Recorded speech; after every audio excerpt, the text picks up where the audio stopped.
Good morning, नमस्कार।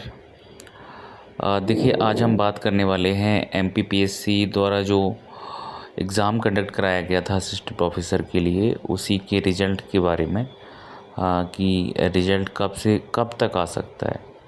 इन्होंने 9 जून को कुछ सब्जेक्ट के लिए कंडक्ट कराया था और फिर 4 अगस्त को कराया है। थर्ड फेज़ में ये नवंबर में कुछ और जो सब्जेक्ट हैं उनके लिए एग्ज़ाम कंडक्ट कराने जा रहे हैं।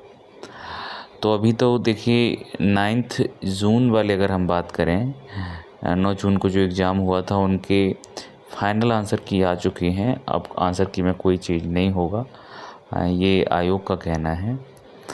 तो मेरे हिसाब से इसका रिज़ल्ट अब आ जाएगा, जल्दी आएगा।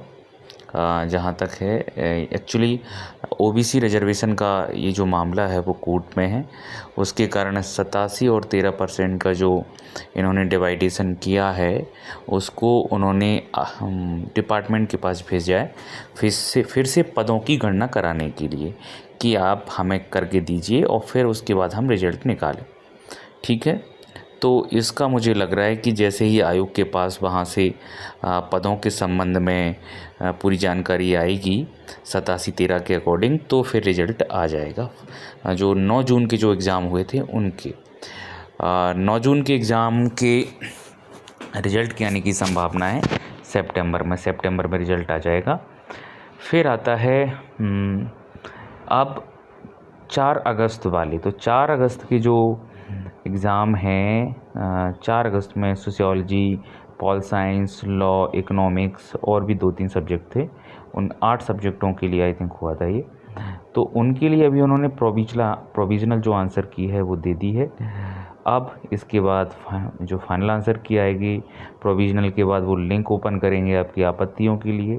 आपत्तियाँ आप लोग देंगे, किन किन क्वेश्चंस में आपको दिक्कत है उनके आंसर चेंज करने के संदर्भ में आप आपत्तियां देंगे। आपत्तियां देने के पश्चात आयोग को यदि लगता है कि आंसर चेंज होना चाहिए तो उसके पश्चात फिर आयोग अपनी फाइनल आंसर की देगा और फाइनल आंसर की के पश्चात फिर इस सेकंड फेज का रिज़ल्ट आने की संभावनाएं रहेंगी। तो इसमें अभी टाइम लगेगा। ये जो रिज़ल्ट है आपका संभवतः सितंबर, अक्टूबर के पश्चात नवंबर में आने की संभावनाएं रहेंगी। अभी नवंबर से पहले तो इसके आने की कोई संभावना नहीं है। ठीक है, अब देखिए इसके जो इंटरव्यू हैं फर्स्ट फेज के, उनके भी कंडक्ट कराने के लिए एक बड़ी दिक्कत है, क्योंकि अभी आयोग पूरी तरह से अन्य एग्ज़ाम जो उनके मेन एग्ज़ाम है, सिविल सर्विसेज स्टेट सर्विस के जो एग्ज़ाम हैं उनके इंटरव्यू ही कंडक्ट नहीं हो पाए हैं कुछ वर्षों के। देखिए 22 का जो अभी जो एग्ज़ाम है इनका, एमपीपीएससी 2022 का जो एग्ज़ाम है उसके इंटरव्यू होना शेष हैं और उसका रिज़ल्ट आए हुए 2 से 3 महीने हो चुके हैं। उसके मेंस का रिज़ल्ट आए हुए और अभी भी इंटरव्यू कंडक्ट नहीं हो पाए हैं। तो मेन प्रायोरिटी उनकी रहेगी कि सबसे पहले ये जो उनका सिविल सर्विस का जो एग्ज़ाम है एमपीपीएससी स्टेट सर्विस, उसके इंटरव्यू कराएं। उसके बाद ही कुछ जो भी उनके अन्य एग्ज़ाम्स होते हैं उनके बारे में वो सोचेंगे। तो अगर फर्स्ट फेज़ का रिज़ल्ट आ भी जाता है तो इसके इंटरव्यू इतने जल्दी तो नहीं होने वाले हैं कि आप आ जाए और महीने भर में या 15 दिन में आपको इंटरव्यू कंडक्ट करा दें, तो ऐसा संभव नहीं है।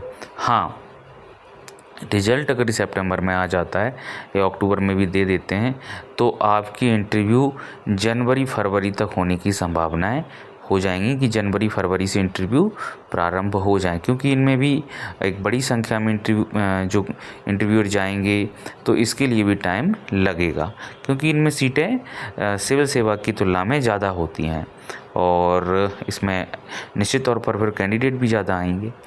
तो ये फर्स्ट फेज के इंटरव्यू आप मानिए कि जनवरी-फरवरी या फिर मार्च के बाद ही संभव हो पाएंगे अगर रिज़ल्ट अभी आ जाता है तो।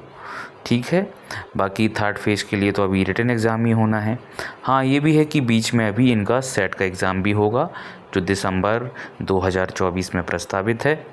और इसके साथ साथ आप देखिएगा कि हाँ, एक संभावना ऐसा कहना है पीएससी के भी कुछ स्टेटमेंट थे और उस शिक्षा विभाग का भी ऐसा कहना था कि इसकी असिस्टेंट प्रोफेसर की वैकेंसीज फिर से भी आ सकती हैं। तो जो कैंडिडेट अभी इस एग्ज़ाम में अपीयर नहीं हो पाए हैं या फिर जिनके मार्क्स कम रह गए हैं, उनके लिए एक फिर से अवसर हो सकता है, लेकिन उसके लिए भी टाइम तो लगेगा। उसका एग्ज़ाम 25 में संभावित है, हो सकता है 25 में, अभी तो विज्ञापन ही नहीं आया है।